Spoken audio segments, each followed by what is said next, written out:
Legal AF is live, and I mean live. Look, I just joked that I flew into New York literally a few minutes ago. I had to put a do not disturb sign up on it because once in the past, Karen, if you remember, I had like the housekeeper come in, like right while I was recording. But we're here. Oh my God, there's so much to talk about. You can see we're using a new lower third now, which I joked with our production team about. Trump presidency breaking legal updates. I mean, that is where we live because we have no choice. We have an out of control, lawless, rogue president. And if we don't call him out on a regular basis, I mean, my fear is that the ultimate judge, the voters at midterm and beyond, just won't get it. And so we have to continue unrelentlessly in opposition to Donald Trump. I mean, just before we came on the air, there's a couple of new cases. There's one right now, I mean, real time. This International Court of Trade, which nobody except nerds like you and me ever heard of, sits in New York. Donald Trump's preferred venue for a case that was brought by a bunch of states to argue that he doesn't have tariff power. We all looked at when he was in the Rose Garden with that chart. Salty, you can put it back up. His big dumb chart with his big dumb commerce secretary, and we're all like, it's not alphabetical. It's not. Why are there islands that have penguins on it getting tariffs? We couldn't figure it out. And then, of course, he got rid of trillions of dollars of wealth and stock market value in that moment. And then it's just been lurching from one tariff issue to another, roiling the economy. And he said, "Oh, I better take this case." We're all like, how does he even have that power? Why isn't that a congressional power under their core congressional function? And how did they ever delegate it to him? And why is this a wartime power?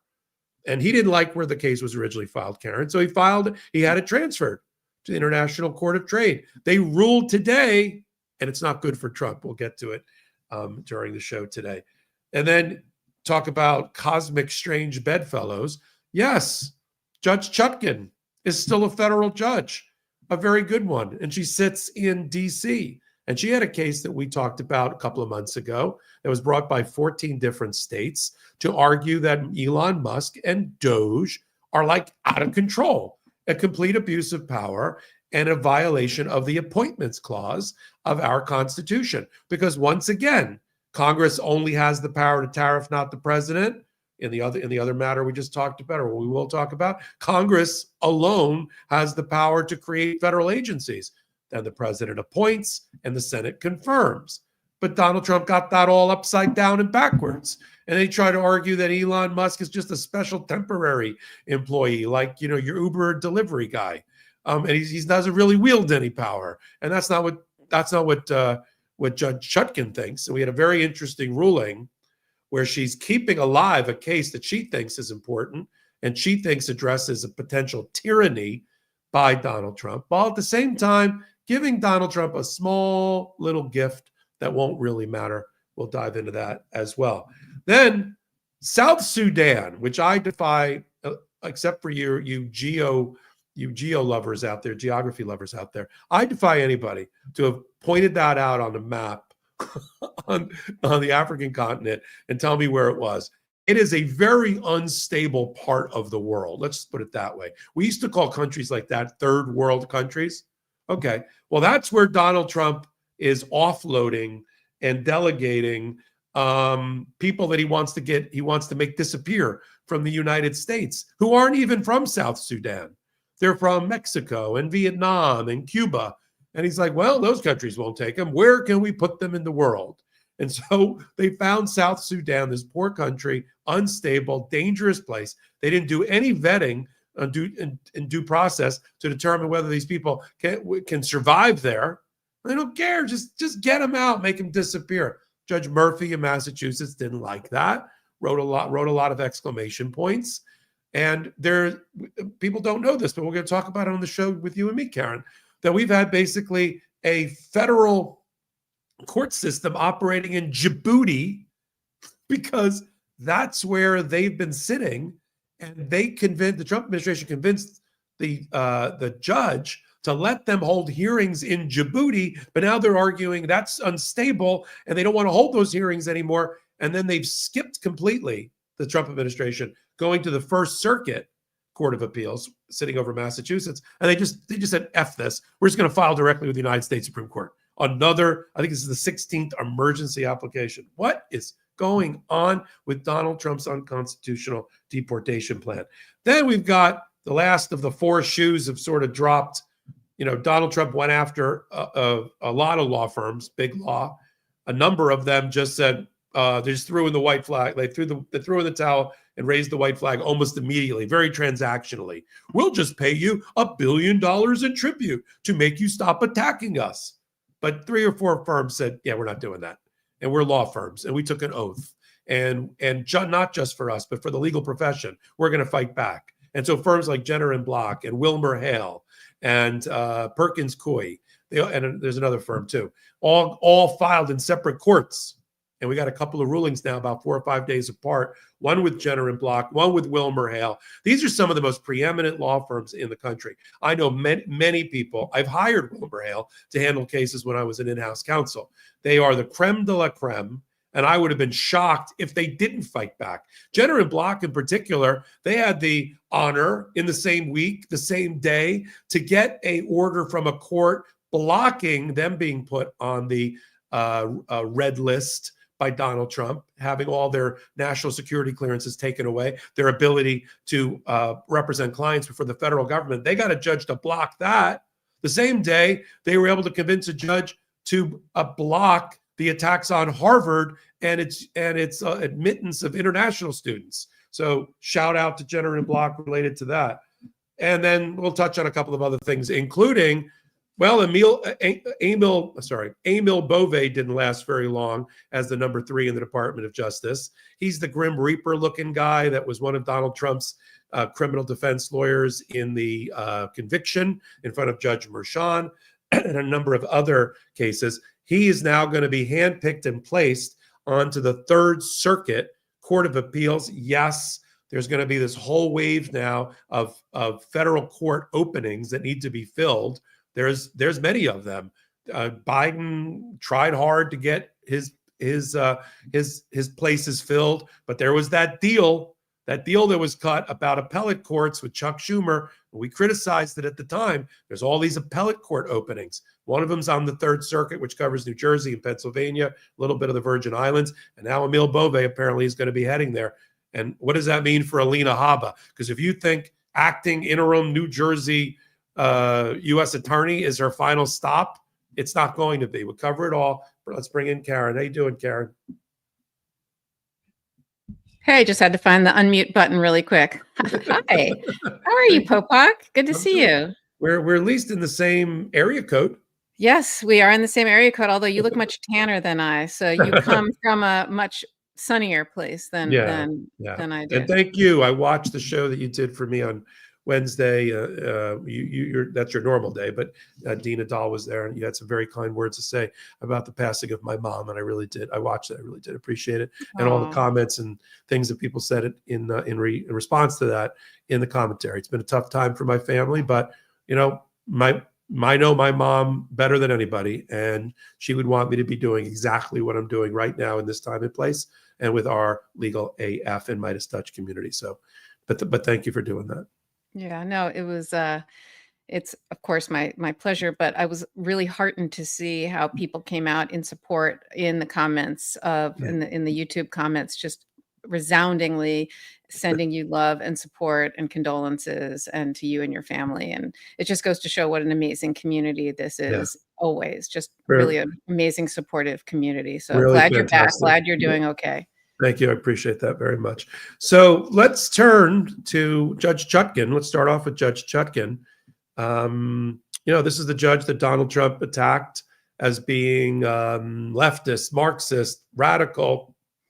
I mean, that's his kitchen magnet poetry that he uses for all judges. It's almost identical to what he did with Judge Zinnes in Maryland. But Judge Chutkan had a very interesting case in front of her that you and I reported on a few months ago when it was first filed. 14 states went after Donald Trump, saying that who is DOGE? What is DOGE?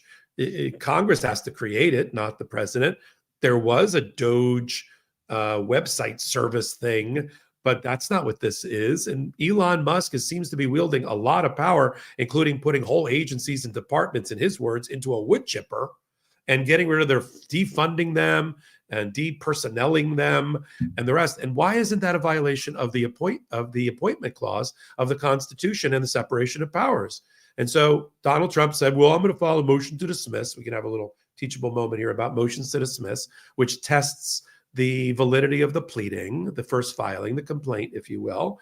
We're not going to be talking in this segment about injunctions. It's not about injunctions. It's about whether the complaint itself, the first filing in a case, it states a claim. And you have to stay within, the judge stays within the four corners of the allegations. She has her own personal knowledge of things about Donald Trump, but she stays and she looks at the allegations that were made about Elon Musk, about Donald Trump, their own words, and all of that. And then the only issue for her is whether the case is going to continue or she's going to dismiss it, give them the right to replead and fix maybe a pleading deficiency that she found, and whether she's going to grant a motion to dismiss about any individual party. And Donald Trump was sued in his official capacity, along with DOGE and Elon Musk and the Trump administration. And she had something to say about that as well. Karen, why don't you take it from there?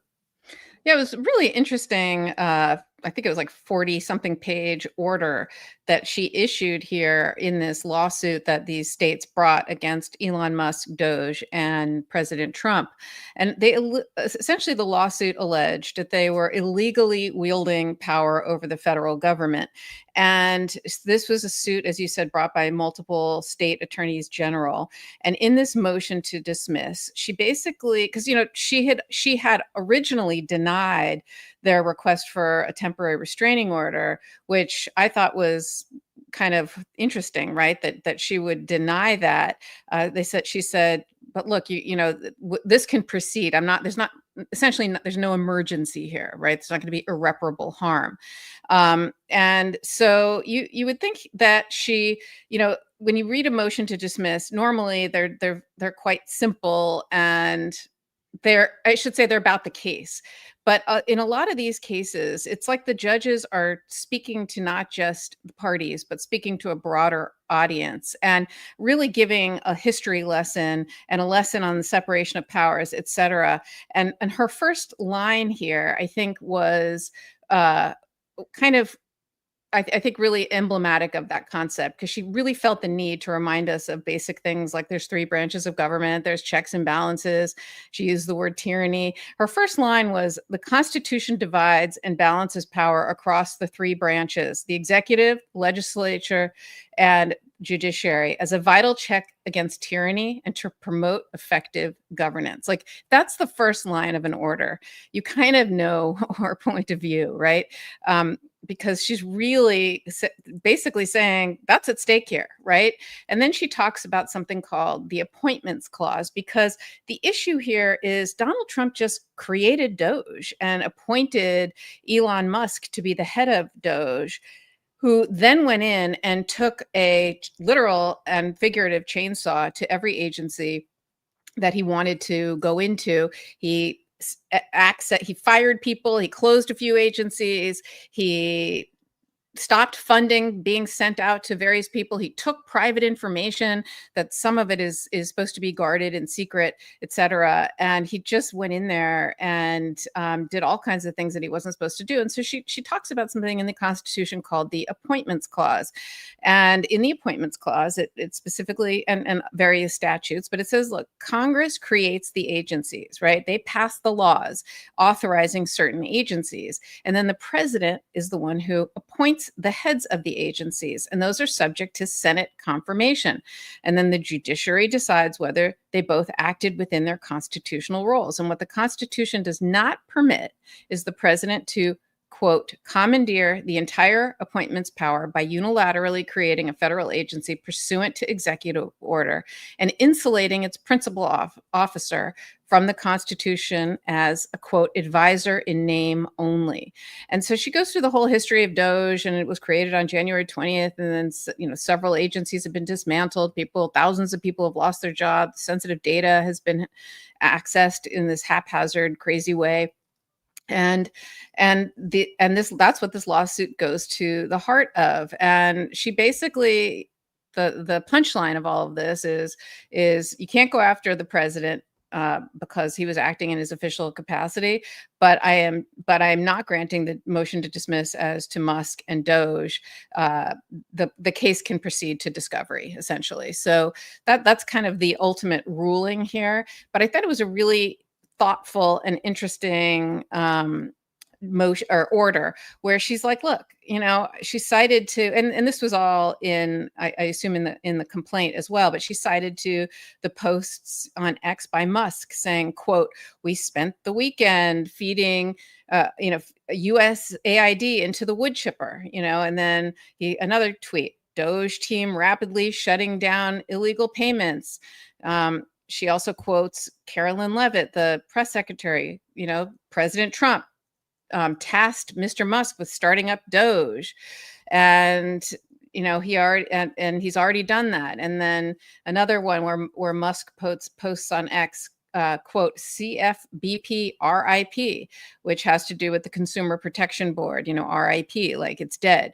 And so she kind of lists out all the stuff that Musk did. She goes through the standard of a motion to dismiss, and she essentially says, look, looking at everything, I'm going to basically say that this acted outside the scope of their authority and violated statutory and constitutional provisions, and therefore that they're not empowered to do. And so the case can go on, and now we move on to the discovery phase. So it was a great, interesting decision, another win, frankly, and showing that Doge and Musk are kind of lawless and can't do what they're doing. But frankly, it's now what, right? The case is going to proceed. It's going to proceed slowly, and a lot of damage has already been done and will continue to be done. So although it's a victory and it's another affirmation of frankly the lawlessness of the Trump administration, it's still a lot of damage has still been done. I have a question for you, Popok, about this, which is, why is the case not moot against Musk, since he no longer works for Doge, the federal government, or is part of it at all? Like, why is it that it still goes on regarding him? Because if she's right, if the case is right, that he was improperly appointed, and she's not buying the whole special employee. Musk is running around today on his social media post. "Thank you. My time as special employee is over. My 120 days is over. I'm going." No, F that. If he was never properly appointed, then everything he did at the time is invalid, ultra vires, and should be. So all of the actions that he took, all the funding that he cut, the punishment for improperly appointing somebody to a position is not just a rap on the knuckles, like, well, you didn't do it right. It's everything that person did gets undone. Is undone, should be undone. We had the same thing when he was trying to appoint in his first term people to the Homeland Security office, and he had acting this and acting that, improperly appointed. Everything that they did was illegal. And we'll take it from there. Look, the reality is she's saying, based on the allegations in the complaint, Judge Chutkan, that she's not buying that he's just temporary and special, that his powers, they may try to shoehorn him into that in order to avoid the appointment issue. But she said, basically arose by any other name. I'm looking at the actions. I'm looking at, and that she quoted, because she has to stay in the complaint that was filed. She's not making findings yet, but she quoted all the ways from defunding to the wood chipper comments by Donald Trump and the rest. I'm Donald Trump. I'm putting Elon onto the Department of Defense. I'm putting him onto the Department of Education. That goes beyond us. He therefore does not qualify. Now, right now, who is running Doge? It's not Amy Gleason, I'll tell you that. It's likely, and most people in the insider world think it's Russ Vought, who's your head of the Office of Management and Budget, who's the architect of Project 2025 and holds the nation's checkbook in his hands. That he's basically effectively running Doge behind the scenes. That hasn't yet been challenged that way. But the case will now continue.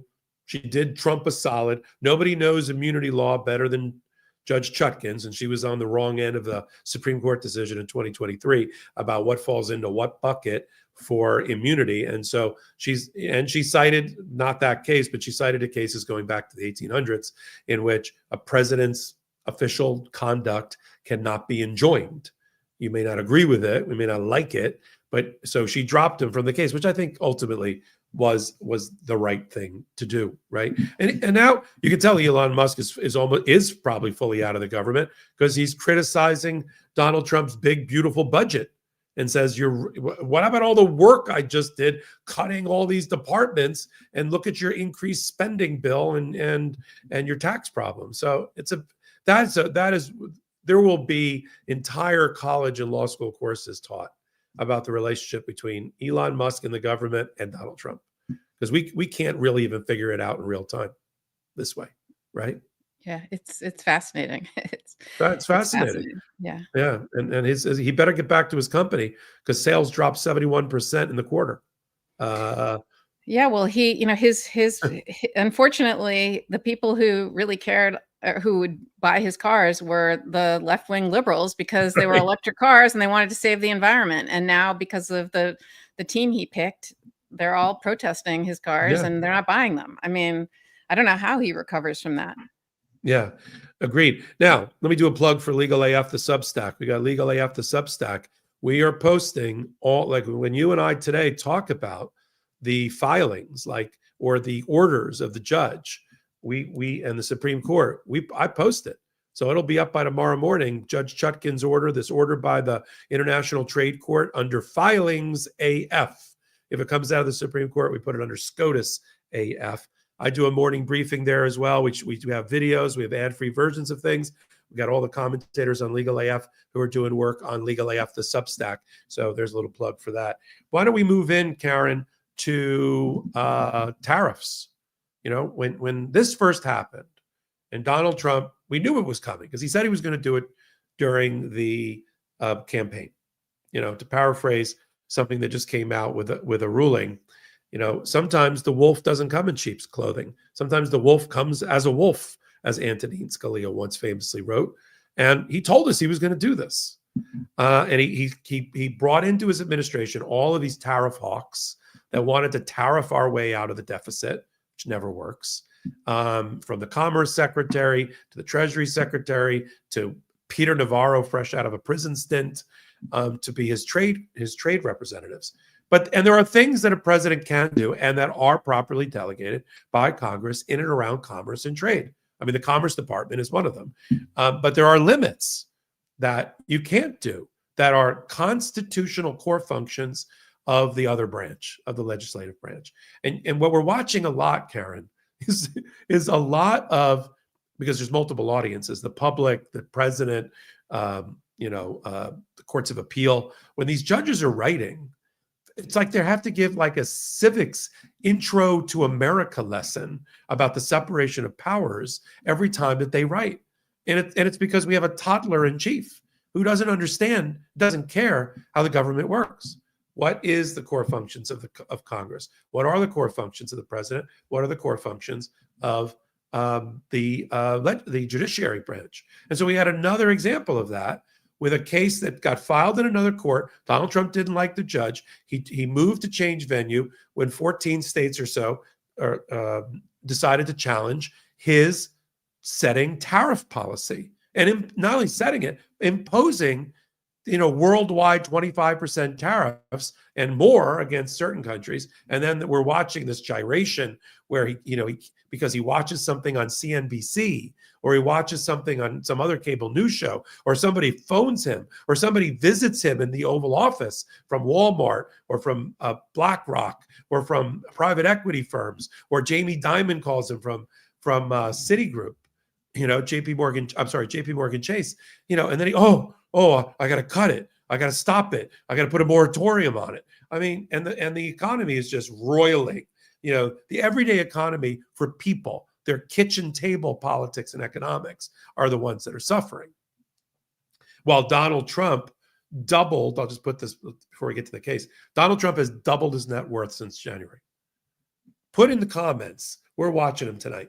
Put in comments if your bank account or any kind of your financial holdings have doubled since January, because this president's has almost tripled in terms of the money that he's brought in. He's up And to that doesn't almost even, 60 billion. by the way, that doesn't even include what his family is making, right? Off Right. of all of Oh, this. if That's you just, add that ecosystem, triple it, quadruple it. And that's since he's been president of the United States.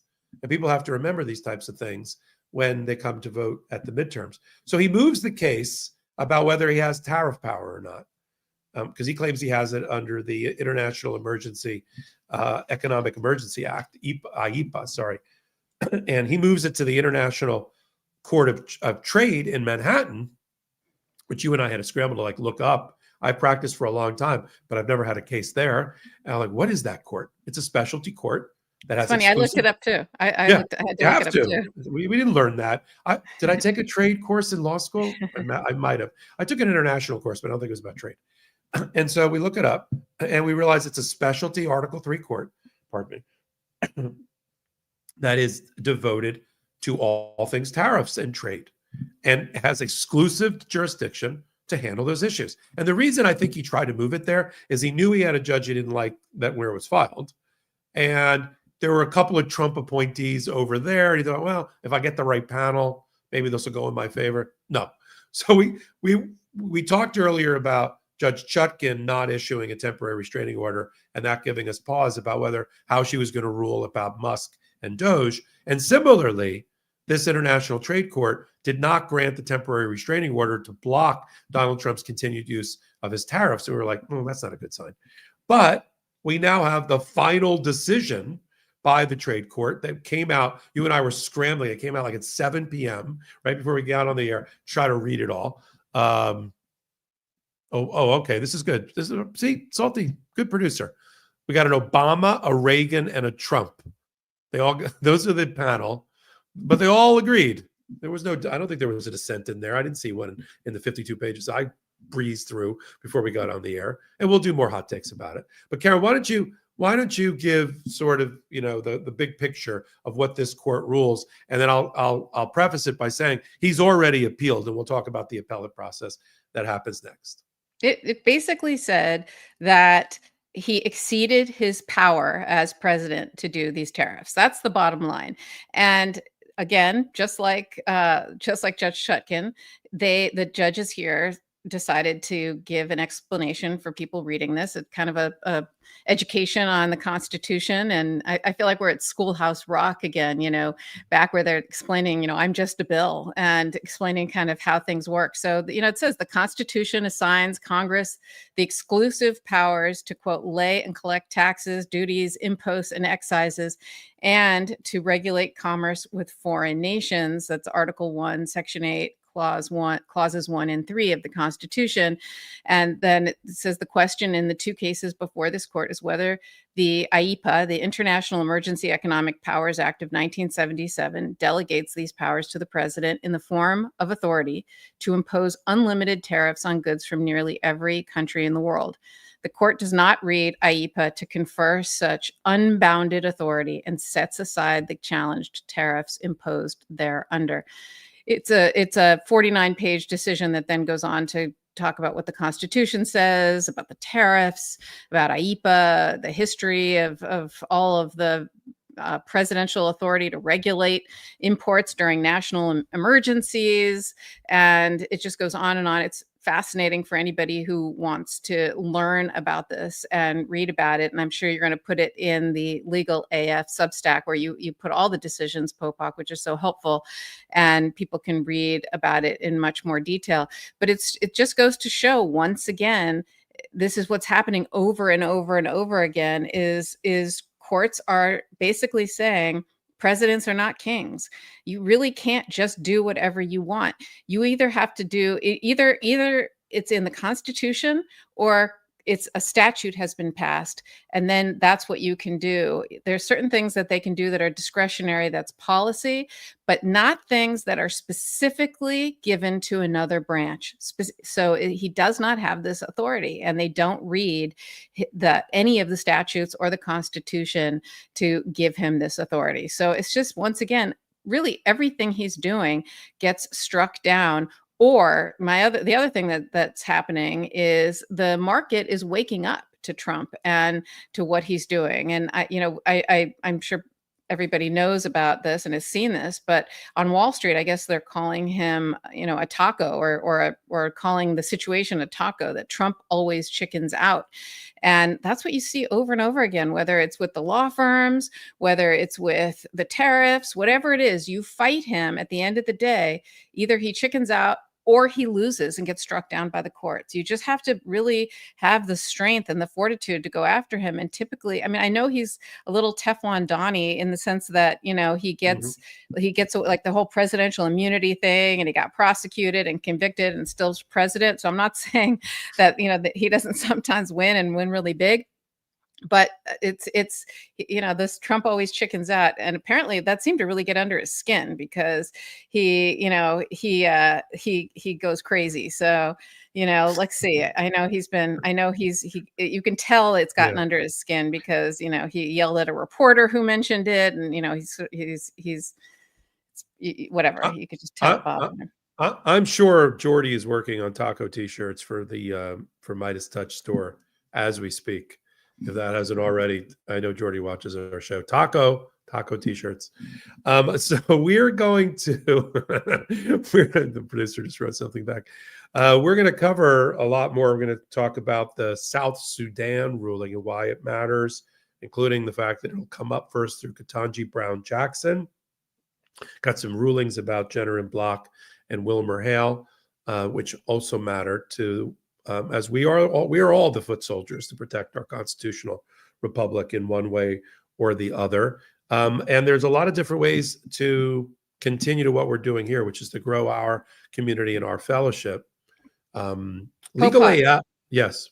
My stepmother, who's watching this live, just texted me. She wants a taco T-shirt. So there we go. I have to say hi to Grandma Tony and my dad, who I'm sure are watching it together.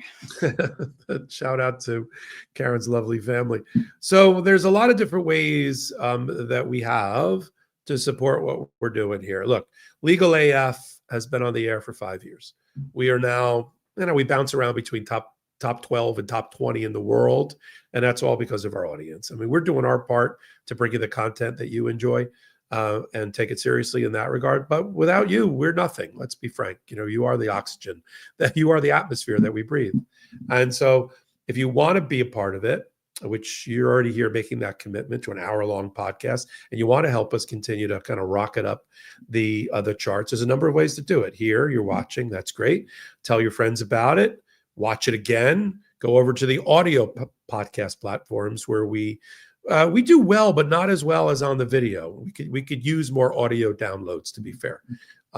So go over to wherever, Apple Pod and different places, and download it there as well. And then we've got the other sort of parts of the ecosystem that make Legal AF to be one-stop shopping for all things at the intersection of law and politics. Legal AF Substack, we talked about. We've got Legal AF, the YouTube channel that I curate. We now have 12 contributors there on a regular basis. We have one that just joined us in the last week. We've got Renato and Asha, who do a show called It's Complicated. They're both former FBI agents. Asha is a Yale lecturer on national security issues. Renato is a former federal prosecutor as well, and a defense lawyer or a corporate litigator. And they do this great show called It's Complicated, breaking all this down. Asha also going to be doing a new segment on Legal AF called Ask Asha. So we have them. And then I was just talking to Cindy Blumenthal today. I never thought I'd make that sentence come out of my mouth. I was just talking to Cindy Blumenthal today, along with Sean Wallenson. They're our resident historians. Every legal show needs one, and they take it seriously, man. They bring on such amazing guests. They're doing a new one that's coming up, comparing Donald Trump to Richard Nixon, bringing in a lot of Nixonian people, a lot of people that were in and around the administration at the same time. Cindy Blumenthal and Sean Wallenson with the Court of History. And, we take sort of the programming really, really seriously. I'm going to be interviewing on Saturday. We'll post it on Monday. And I think, Karen, you may know this person. Jonah Bromwich with the New York Times has a new book out as of today, called Dragon on Center Street. And he's doing a complete overview of everything related to the criminal conviction and trial of Donald Trump in front of Judge Merchan, including a lot of people that Karen at one time had worked with. And I'm going to be bringing them on the show on Saturday for Legal AF, the YouTube channel. So you'll tune in hopefully for that as well. And then we've got our pro-democracy sponsors that Jordy Mysalis does an amazing job curating that. We test out the products. We like them. And then they're here. And it's not just random. They want to be on Legal AF, Midas Touch. They want to support our point of view, our voice, in a way that, of course, mainstream media and corporate media won't abide. And we appreciate all of them. And here's a break. Here's our first pause for our pro-democracy sponsors. So I went to my 40th high school reunion recently, and while many of my classmates were excited about retiring or have retired, well, I brought my infant daughter to the reunion and I won the youngest child contest hands down.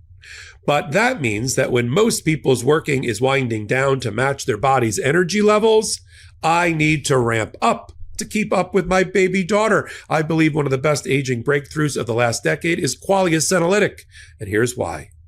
Qualia Senolytic is at the frontier of what is currently possible in the science of human aging. Senolytics are a science field revolutionizing human aging. A big culprit behind that middle-aged feeling can be senescent cells, aka zombie cells that linger in your body after their useful function, wasting your energy and resources. Let me break it down. The accumulation of zombie cells can lead to less energy, slower workout recovery, joint discomfort, and basically, well, feeling old. Qualia Senolytic is a groundbreaking, clinically tested supplement with 9 vegan plant-derived compounds that help your body naturally eliminate senescent cells, helping you feel years younger in just months. Here's how it works. You take it just 2 days a month, helping your body naturally eliminate zombie cells to age better at the cellular level. And Qualia's breakthrough formulation is vegan, non-GMO, and tested by leading scientists. Since taking Qualia Senolytic, I felt like I've turned back the clock. I got higher energy, less soreness after exercise, and a big boost in productivity. It's made me feel more youthful and energized as I have the energy level to nurture my baby daughter the right way. Experience the science of feeling younger. Go to qualialife.com/legalaf for up to 50% off your purchase and use code legalaf for an additional 15%. That's qualialife.com/legalaf for an extra 15% off your purchase. Your older self will thank you. And thanks to Qualia for sponsoring this episode. Why are elite athletes, business moguls, and high performers using Armra Colostrum? Armra Colostrum is nature's first whole food with over 400 bioactive nutrients working at the cellular level to build lean muscle, accelerate recovery, and fuel performance, all without artificial stimulants or synthetic junk. Whether you're running a business, training hard, or just want an edge, Armra optimizes your body for peak output. Optimize your whole body microbiome and strengthen your immune barriers along the mouth, sinuses, lungs, gut, urinary, and reproductive tract to guard against unwelcome particles for your strongest immune health. Look, I love using Armra Colostrum to combat bloating and to feel lighter. Probiotics are touted as a gut health solution, but they only address one part of the 4-part gut wall. And most products on the market are dead before they even reach your gut. Armra Colostrum naturally fortifies your entire gut wall system, optimizing your microbiome and strengthening the gut wall architecture, which guards against irritants that can trigger symptoms like bloating and constipation. Oh, and get this. Colostrum bioactives have also been shown to reactivate hair follicle stem cells, optimize the hair microbiome, feed regenerative nutrients to the scalp, and work to combat hair loss by guarding against chemical-induced damage to the follicle.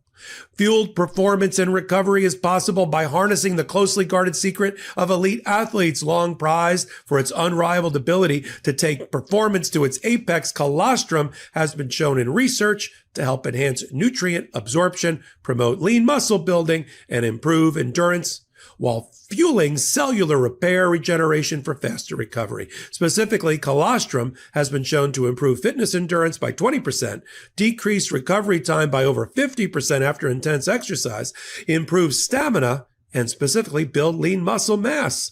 We've worked out a special offer for my audience. Receive 15% off your first order. Go to tryarmra.com/legalaf or enter legalaf to get 15% off your first order. That's tryarmra.com/legalaf. And we are back. You're such a great salesperson, I have to say. I really think you're great at these ads. That one went a little long, and I didn't like my haircut in the first one. But other than that, I do. I like your enthusiasm. Thank you.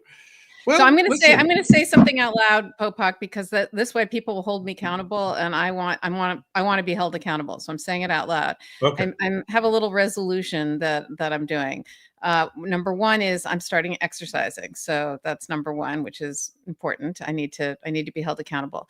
But really also number two is I'm starting to do the hot takes every day. So I'm going to be on Legal AF, the YouTube channel, much more regularly. I know I used to do it more, and then life got in the way. I got really busy, but now I can do it. I'm going to do it. And so I'm going to try to do it every day. So I'm saying it out loud so that this way, hopefully people, now I have to actually do it. Yeah. And thank you for doing that. And I am now going to hold you to that, because I've had a playlist with your name on it, kind of, hovering, waiting for your return. So I've done three. So yeah, where are they? They will get to you. So okay. I've done three. They will get to you, and okay. Salty will get them to you. So all right. Yeah. Well, we'll offline. You and I will talk about the most efficient way to make it easy on you, and also get these things up. Yeah. Yeah. Yes, of course. You made my heart sing. Thank you very much. Well, part of it too is, the whole Legal AF being in the top 100 podcasts in the world is unbelievable to me. And so the more we do, the higher the number goes. So, part of it is a little bit of my competitive spirit. Part of it too is there's so much to talk about every single day. There's so many things. I joked with Salty that Legal AF, it's like the little engine that could. The Midas Brothers, we have an entire network that's devoted to the Midas Brothers podcast. It's got an ecosystem around it. I mean, we do pretty good at Legal AF, but the fact that we even get into these charts is just a fascinating. But you're right, we can use more jet fuel, and you I agree. Well, that's all I needed to hear. Yeah, you certainly bring it. Speaking of bringing it, let's talk about South Sudan. Again, these are words I never thought I'd have to form in my mouth about this administration. So let me frame it. Trump's got a bunch of people he thinks are criminals or have violated immigration law in some way. He wants to deport them. In order to deport them, you have to deport them to somewhere. You can't just leave them at the airport like that old Tom Hanks movie. And so, many countries don't want to take these people back. And unless he's going to just violate airspace, international airspace, and sovereignty, and just drop people off in Cuba and Mexico, Vietnam, Laos, and different places where these people came from, he's sort of stuck. Now, what normally would happen is when you try to deport people and there's no place to deport them to, no other country will take them. That's a little dirty secret of deportation. You got to have a country to take them. They just release. I mean, it's hard to believe they just released them into the wild, into the United States.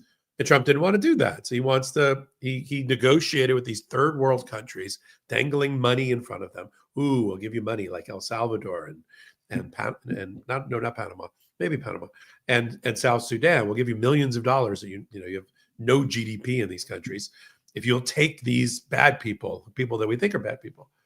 And there has to still be due process around it, even though John Sauer in his filing with the United States Supreme Court said they're not even citizens. They're here, but we don't really need to give them due process. We gave them enough. That's always their argument. They got enough due process. The due process is overrated. And Judge Murphy, a judge up in Massachusetts, has sort of been at wit's end dealing with the Trump administration because he feels like he's bent over backwards to help. He's let them do all sorts of crazy things like, well, we don't want to bring them all the way back to the United States. Can't we hold these hearings in Djibouti? He's like, okay. If as long as there's due process and it's sort of a U.S. soil type thing at a base somewhere. I guess you could do that. And then they came back, oh no, it's too hard to do that. His main problem is that there hasn't been a proper vetting to determine whether these people are going to die in South Sudan or not. And it's an unstable country. I mean, that's who's willing to take these kind of people, I guess. So you got the ruling by Murphy I want you to dive into, Karen. And then you have an appeal that didn't go right where we thought it was going to go. It sort of skipped a step. And why don't you pick up from there? Well, nothing says Happy Memorial Day like a crazy rant from Donald Trump. And it's related to this topic because I couldn't believe waking up on Memorial Day and seeing this crazy rant that I had to then figure out what's he talking about. He says, in all caps, of course, Happy Memorial Day to all. This is from Donald Trump. Happy Memorial Day to all, including the scum that spent the last 4 years trying to destroy our country through warped radical left minds who allowed 21 million people to illegally enter our country, many of them being criminals and the mentally insane, through an open border that only an incompetent president would approve, and through judges who are on a mission to keep murderers, drug dealers, rapists, gang members, and released prisoners from all over the world in our country so they can rob, murder, and rape again, all protected by these USA-hating judges who suffer from an ideology that is sick and very dangerous for our country. Hopefully, the United States Supreme Court and other good and compassionate judges throughout the land will save us from the decisions of the monsters who want our country to go to hell. But fear not, we've made great progress over the last 4 months, and America will soon be safe and great again. Again, happy Memorial Day, and God bless America. Like, WTF, okay? That's the Memorial Day. Congratulations. But after that unhinged Memorial Day, all caps rant, this is about this airplane full of convicted criminals, the worst of the worst, rapists, murderers, all of that. There's no question about that these are not our finest individuals, and none of them are U.S. citizens, and their countries won't take them back. And so what are you supposed to do when you've got somebody who is in this country illegally, and we don't want them, and their country won't take them back, or they can't go back because there's an issue, maybe they come from a lawless country, whatever, or they fear persecution, that sort of thing. There's a process for that. There is a third party. You can go somewhere else, third party that will accept you, but you get process. You have to be given notice, and they call it shorthand a reasonable fear interview. Give you a chance to say whether or not you have any reasonable fear of persecution or torture if you're sent to this third party country, and basically in this particular instance, they were given these 8 individuals.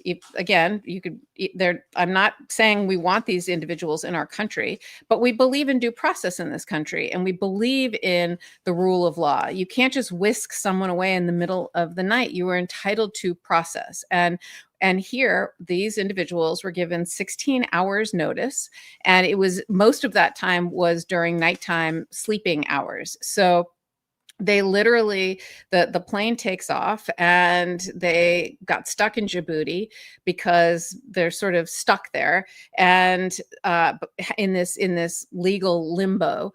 And essentially, what's happening is they've been going back and forth in court with the government, who was like, well, we don't want to bring the plane back to give them this reasonable fear interview. We want to do it where they are. Let's have a little mini hearing in Djibouti where they can an interview, and we can do it there. And so the judge is like, okay, I'll give you what you asked for. I won't order you to turn the plane around and bring them back. You can do it there. But it turns out that the order, so then that's what brings us to this order. And again, the opening line of this order, you can tell where it's going. The judge says, the defendants have mischaracterized this court's order while at the same time manufacturing the very chaos that they decry. So, they basically, he says, look, they raced to get 6 class members onto a plane to unstable South Sudan, clearly in breach of the law and this court's order. And defendants gave this court no choice but to find that they were in violation of the preliminary injunction, essentially holding them in contempt, or about to hold them in contempt, because He basically said, I told you to give them a reasonable opportunity to have this hearing. You asked for it to be done there. And not only did you take them away, 16 hours is not reasonable. Now you suddenly can't do this hearing that you asked for, that you can't do this interview that you asked for. And the defendants are saying, oh, it's too cumbersome. It's logistically, we can't do it on another continent. But the judge is like, you asked for that. This is what you wanted. And so the court basically says, look, the court recognizes the class members at issue here have criminal histories, but that doesn't change due process. The history of American freedom is in no small measure the history of procedure. He cites to a case from 1945. It is a procedure that spells much of the difference between rule of law and rule of whim or caprice. Steadfast adherence to strict procedural safeguards is our main assurance that there will be equal justice under the law. And the court treats its obligation to these principles with the seriousness that anyone committed to the rule of law should understand. And look, just as a lawyer, as a human, I mean, the reason I love this country, Popok, so much is because we have things like due process. We have rights. Even the worst of the worst have rights. We're not a country that takes people in the middle of the night and throws them away and locks away the key. I mean, that's why do you think people are coming from all over the world trying to get to this country? Because we have rights, right? And I think it's, my favorite line in this was, it's a procedure that spells much the difference between rule by law and rule by whim or caprice. And we are a country of laws, not of whim and caprice. And Donald Trump is chaos, whim, and caprice. And that's what's happening. And that's what this basically what the courts are starting to do, and starting to hold him accountable. And essentially, he said, look, he basically said, I'm holding you twice in non-compliance, that it is leading to where we are now. So, and now he's appealing the ruling to the Supreme Court. Yeah, he skipped the First Circuit Court of Appeals, which I'm not sure. Listen, he's batting about 500 at the United States Supreme Court from a procedural standpoint. I don't see how this is an emergency, but they've been willing to allow him to exploit the shadow docket and the emergency applications, which, just to remind everybody, means, or as Justice Kagan put most recently in a decision, it puts the court on a very short fuse, which they don't like. It makes it they have to make rulings on an incomplete record with skeletal briefing and no oral argument in a rapid amount of time, and they're just not built for that. You and I have had a report on, and Dina Dahl with me as well on Legal AF, the YouTube channel. I've had a report on so many emergency applications and their rulings, and they go on like 1 or 2 pages. And they leave much to desire. They give improper guidance to trial judges about how to apply them. They are temporary in nature, but sometimes they are the final ruling, because by the time the case comes up a year later, effectively the damage has been done and it can't be undone in that amount of time. So they're allowing him to exploit this docket. At least you need 4 votes, and we know he has almost an automatic 4. Gorsuch, Kavanaugh, Alito, and Thomas. And that's enough to get these emergency applications granted, or brought up, not the full appeal, but on this basis. So is it technically correct at all to have skipped the First Circuit to develop the appeal, to let it percolate and marinate appropriately at the appellate level? No. But has the Supreme Court bent over backwards to let him skip these steps? Yes. Now, we'll see what happens. I mean, he did take the appeal. It's been a couple of days. This one in particular sits with Ketanji Brown Jackson, because even though he skipped the First Circuit, it is coming out of Massachusetts, and Ketanji Brown Jackson is responsible for that region. She can make this decision on her own, which I would implore her to deny it, the appeal, or she can turn it over to the Big Nine. And we haven't learned yet what she's going to do. There's been no briefing schedule set, and so they are effectively blocked by the ruling by Judge Murphy. But you got to stay tuned to Legal AF, because there are these stories. I mean, you and I cut our teeth in the 4 or so criminal cases against Donald Trump and how fast those were moving. Now multiply that by almost 200 cases and 65 injunctions and 16 emergency applications. And you can see why, we started Legal AF, the YouTube channel, just before the election for this break the glass moment. And why I'm so thrilled to have you come back over to one of your homes, Legal AF, the YouTube channel, because I could use your contributions, right? We're trying to expand our coverage there. We're doing about 8 to 10 videos a day, but we really could be doing 12 to 15 videos a day. And I think with your help, we'll be able to do that. Other ways to support Legal AF the podcast. It needs more audio downloads. It's like that fast food chain. Eat more chicken or whatever it is. We need more audio downloads. And how did some people don't even know we're on audio. Some people think we're only YouTube. Some people on audio don't know we're on YouTube.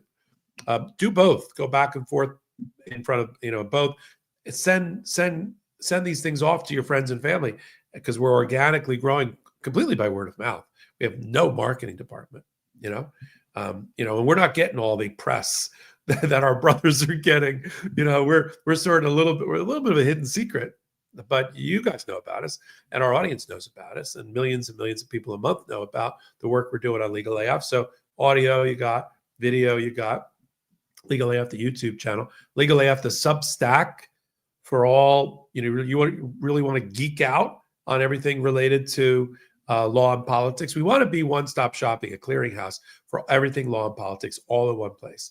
And that's what we're able to do in those places. And then, of course, we still have Patreon. We're still doing a lot of work on Patreon, a lot of interesting work on Patreon for people that want to support there as well. All different ways to support. And then, of course, we got our sponsors, and they're oh so important to us. You said earlier that you complimented me sort of about the enthusiasm. But I'm enthusiastic because I'm so thrilled we have them. I mean, when we started Legal AF, there were times we had no sponsors whatsoever, and it was just like me and Ben. I was like selling my law firm, and he was selling whatever he's selling. That was it, because we just weren't big enough. We weren't renowned enough to attract sponsors that wanted to talk to our audience. Our audience wasn't big enough, but now we are. And that's a reflection of, again, the fellowship and community that we've built here. So now we have our last word from our sponsors. You ever notice the signs of getting older creeping in? Poor sleep, low energy, maybe a little brain fog or stiffness that didn't used to be there. Same here. And healthy aging is something I've been thinking about more than ever. That's why I'm so excited to share with you guys C15 from Fatty 15, the first emerging essential fatty acid to be discovered in more than 90 years. It is an incredible scientific breakthrough to support our long-term health and wellness, and you guessed it, healthy aging. Fatty 15 co-founder Dr. Stephanie Van Watson, she discovered C15 while working with the U.S. Navy on aging dolphins. Over 100 studies now show that C15 strengthens our cells and helps slow biological aging at the cellular level. When our cells don't have enough C15, they become fragile and age faster. That's called cellular fragility syndrome, the first new nutritional deficiency in 75 years. 1 in 3 people worldwide may have it. Fatty 15 is a science-backed, award-winning, patented, 100% pure C15 supplement that repairs cellular damage, boosts sleep and brain health, and helps your body feel younger from the inside out. I've been taking Fatty 15 for a few months now, and I really started noticing deeper sleep and more energy throughout the day. I wasn't expecting much at first, but I've actually seen a difference. And that's saying a lot when most supplements don't deliver. And it comes in a beautiful reusable jar with easy refills sent right to your door. Fatty 15 is on a mission to optimize your C15 levels to help support your long-term health and wellness, especially as you age. You can get an additional 15% off their 90-day subscription starter kit by going to fatty15.com/legalaf and using code legalaf at checkout. Physio, chiropractic, and massage therapy are all great resources for when you need them. But going to these appointments every few months does not give me the ultimate results I'm looking for when it comes to my well-being. It's taking daily, even hourly opportunities to move my body that makes the biggest difference. This has only been made possible for me with this episode's sponsor, Uplift Desk. Uplift Desk is at the forefront of ergonomic solutions, promoting better posture and health through adjustable standing desks designed to help you live a healthier lifestyle. Plus, they have all kinds of accessories to keep you moving throughout the day, even if you work for only a few hours at your desk. For me, I love the Bamboo Motion X board. It makes me feel like snowboarding without waiting for the lift. Standing while I work gives me the room to move and helps me get the creative juices flowing. Moving throughout the day helps me focus and stay productive. And I'm way more alert when I'm using my standing desk and I have more energy. A desk should fit the user, which is why Uplift Desk has a lot of customization options so you can build your perfect workspace. With more than 200,000 configurations, Uplift Desk allows you to tailor your workspace to perfectly suit your style and needs, empowering you to create an environment that inspires productivity and creativity. For me, I built the custom standing desk of my dreams from Uplift for my Popok media offices where I make a lot of my hot takes and content for Legal AF. And so I went all out with a heritage oak top and their advanced angled keypad for the lift part. Make this year yours by going to upliftdesk.com/legalaf and use our code LegalAF to get 4 free accessories, free same-day shipping, free returns, and an industry-leading 15-year warranty that covers your entire desk, and an extra discount off your entire order. That's upliftdesk.com/legalaf for a special offer, and it's only available at our link. Start 2025 right. Stand, move, thrive with Uplift Desk. And I got a new sponsor, overpriced jumbo cashews in my hotel room. They're in every hotel room, I assure you. But I was hungry. Welcome back to Legal AF. Karen Friedman, Agnifilo, and Michael Popok. Let's see, we're in the home stretch. Let's get down to law firms duking it out with Donald Trump and winning. Jenner & Block, Wilmer Hale, 2 fine firms. I'm sure, Karen, you know a lot of people there, work there. I've hired a couple of these firms in the past. And unlike more than a dozen other law firms, some of which I'm embarrassed to say I used to work at, who decided, we'll just give them $100 million of free legal service. These firms fought back and did exactly what Beryl Howell, a judge we reported on about 2 weeks ago, told them they should do, which is, you got a problem? You got a problem where you're being abused by a president and a tremendous abuse of power. You're being put on a blacklist. You're having your careers taken away. You're having a chilling effect on your obligations to use zealous advocacy on behalf of clients. Then you come to a federal judge. A president is out of control and rogue and blacklists you through an executive order. Then come to us. And she wrote a very, which has, I think, been the template for other judges like Judge Bates and the rest in the because these 3 or 4 law firms that filed their complaints and temporary restraining orders and other things against Donald Trump's administration for all getting executive orders against them, they all got assigned to different judges, which is what happens in our world.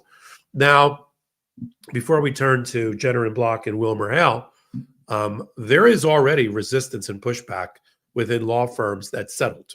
Remember, there are about 14 law firms. It started with Paul Weiss. I think it was $40 million of free pro bono legal services, Donald Trump, to make him stop beating them because they're transactional lawyers and the litigators got gagged within their company and their firm, I'm sure.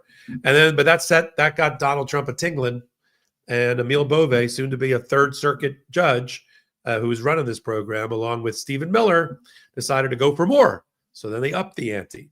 And then we had $100 million by Skadden Arps, and then $150 million by Wilkie Farr and Gallagher. And then we're off and running. When you total it all up, it's over $1 billion worth of free legal service. Now, in order to have that mean anything, they've got to actually do the work. The problem is younger associates don't want to do that work. And some of them are quitting, like Rachel Cohen and others. Some of them are staying and just saying, we're not doing the work. You're going to fire us over it? So now they're scrambling to see how they're going to get the work. And then when work comes to them, they're refusing it. Like Greta Van Susteren is all upset. I didn't realize, I know she was famous for the OJ trial. I didn't realize she was so MAGA, but she's MAGA. And she tried to bring a case to one of the major firms, Skadden Arps, where I worked, and said, you need to represent this veteran who's to sue a judge. They're big on suing judges, putting judges in jail, putting members in Congress in jail. And the Skadden was like, no, we're not doing that. So it's one thing to announce all of these pro bono things. It's another thing to get the people to do it, or these firms to actually do it. And then Beryl Howell reminded us, why would you ever want to go to a firm like that? Because why would you ever want them representing you against the federal government? Because you got to think that they're not loyal to you. They're not going to use their zealous advocacy because they're worried about the Trump administration.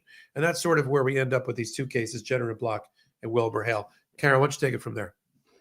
It's just unbelievable to me how that essentially what the judges are doing is they're striking down these executive orders saying you can't do that. You can't target an individual for no reason. First of all, you're violating their First Amendment rights, right? The right to free speech and assembly, and you can't just go after somebody because you don't like that Robert Mueller worked there or Jack Smith worked there, and these are the reasons that they're going after him. And so these are getting struck down completely, these executive orders.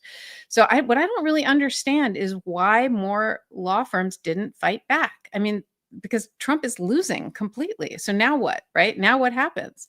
I mean, really, why aren't they fighting back? Why are some of them settling? What is, like, can you tell us why? But why? It has to do with the world of, as you know, and I certainly know from leaving law school, the world divides in the law into two worlds. You're either a transactional lawyer, and you can subsume within that regulatory, public interest, and all that, or you're a litigator. And if you're a litigator and you're a trial lawyer, you're pugilistic. You want to fight. You see how this is a violation of our code of ethics, and to have a chilling effect on the entirety of our profession. If you're a transactional lawyer, you're a deal maker. Those, and I worked with them when I worked at a Wall Street firm. Those lawyers, sure, they get sworn in. They're members of a bar because they have to be, but they haven't thought about the rules of professional responsibility in decades.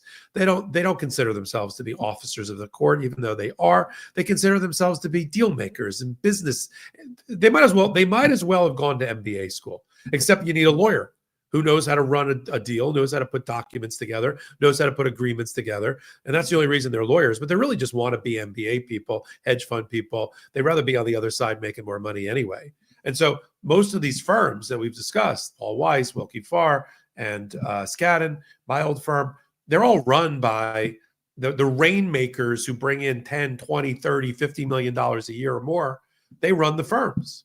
And they did not want to challenge Donald Trump. They thought it would put them out of business, that they didn't want to play the odds with the judges. They know that Donald Trump has had a lot of success with judges. Look, everybody thought this guy was going to be you and I were going to be doing podcasts right now. He was going to be in jail. And that didn't happen. And that scared the crap out of everybody. That he has this ability to just navigate and walk through a minefield and not blow off any of his limbs.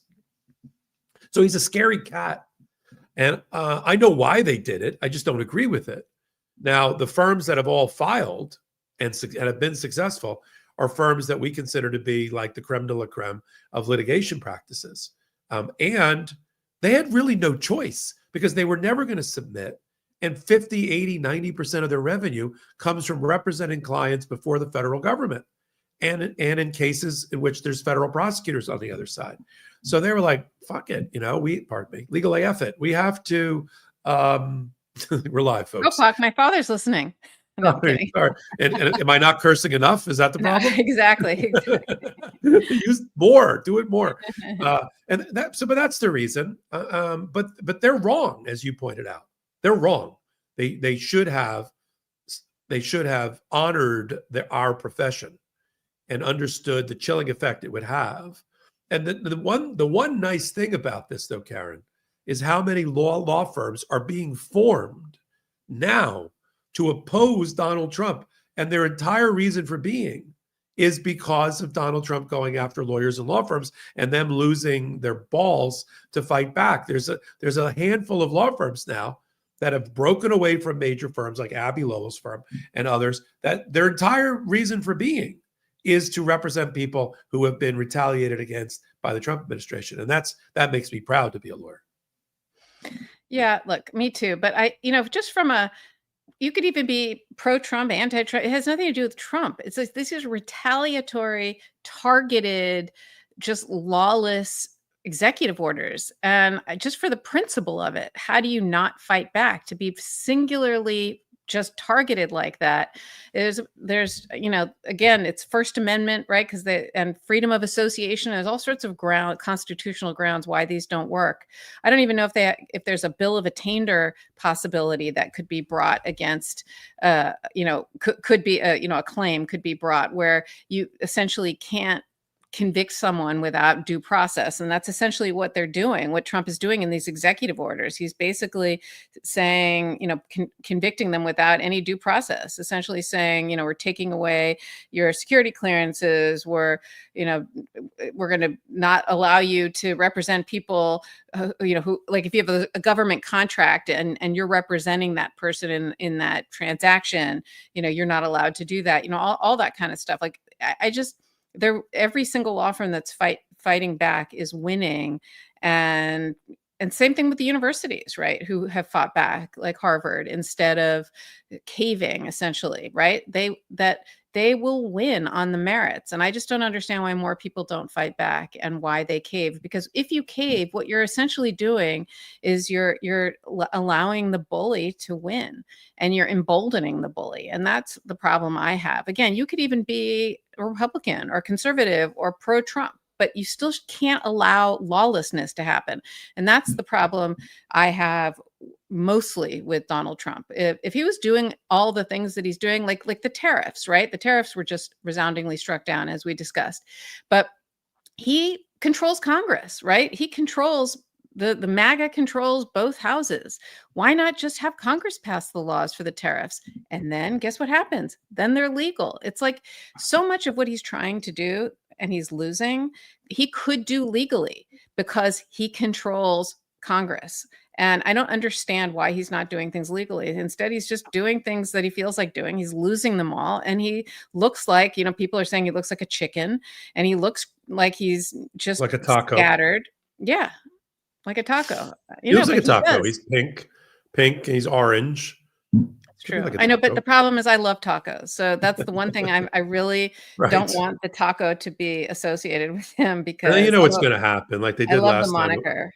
You know what's going to happen, and then like that today's the taco, and then tomorrow MAGA is going to adopt the taco, and they're going to like they wore the diapers and the ear thing when he got whatever happened in Butler, Pennsylvania, and all of that. But listen, I love doing this show with you. Oh, there you go. See, he's already. I'm sure that's AI generated, but I love it. But we reached the end of another Legal AF. Some breaking news. Karen is going to be doing regular hot takes on Legal AF, the YouTube channel, on a playlist that we have already for her. And I'm really looking forward to that and working with her on that. We covered a lot on this particular episode. We started with Judge Chutkan, giving Donald Trump a break, but not really, and allowing a major lawsuit to go forward related to DOGE and Elon Musk. As we got on the air, we had a cover, because it's fascinating, a case by the International Court of Trade in New York, which basically says Donald Trump has unconstitutionally imposed tariffs, which if it's successful, after it gets through the Federal Circuit Court of Appeals, the federal which has now been appealed to in the U.S. Supreme Court, which has completely wrecked Donald Trump's whole economic plan. We talked about South Sudan and the fact that Ketanji Brown Jackson has a very hard decision to make about whether people without due process are going to be deported there. And then lastly, we talked about Jenner and Block and Wilmer Hale and all the other firms, why some firms didn't fight back, but we have mad love for those that have in our particular profession. And of course, how do you support what we're doing here? Legal AF, the Substack. That's where you're going to get all the detailed reporting, morning briefing by me. I do something called Morning AF, and then all the filings that we talk about and videos and things like that. We got almost 60,000 Substack people in about a month, which is great. Legal AF, the YouTube channel. Karen's rejoining us there. We've got Asha and Renato on It's Complicated, Sean Wilentz, and Sydney Blumenthal on Court of History, the Court Accountability. We have Court Accountability Action with Lisa Graves, Alex Aronson, and Mike Sachs. We got Dina Dahl, we got Shan Wu, Melba Pearson, and Dave Arenberg, all on Legal AF, the YouTube channel. And those are the ways that you can support us, continue to grow, and help us with our audio downloads, audio listens on this particular podcast. So, Karen, last word, as always. Of course, I have to say goodnight to my dad. Good night, Grandma Tony, and good night to my sister Jen, who's also watching. So I love my family. I love how they support this show.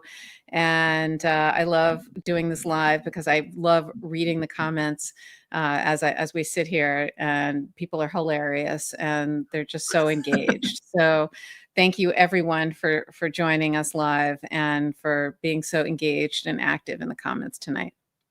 Until our next episode, which will be Saturday with me and Ben Meiselas, it's Karen Friedman, Agnifilo, Michael Popok, Legal AF. Shout out to the Midas Mighty and the Legal AFers.